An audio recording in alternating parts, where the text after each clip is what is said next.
suis complètement d'accord avec l'argumentaire qu'il y a des niveaux d'encodage nécessaires à l'action.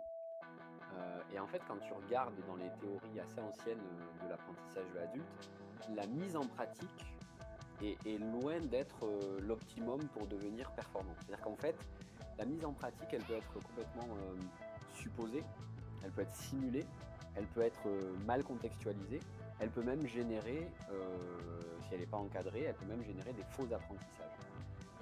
La mise en pratique, c'est la limite, et moi je le vis mal de le dire, parce que moi, mon métier, c'est d'apprendre aux gens à faire de la simu. Donc de dire que la mise en pratique, c'est pas l'alpha et l'oméga du learning, du processus de learning, c'est assez dur à dire parce que c'est mon quotidien. Mais par contre, ce que j'ai compris, c'est que au-delà de la pratique, il y a l'analyse, l'évaluation et la création du nouveau savoir. Et ça nécessite bien entendu des couches inférieures de la pyramide de Bloom. Une fois de plus, c'est une très bonne référence à avoir.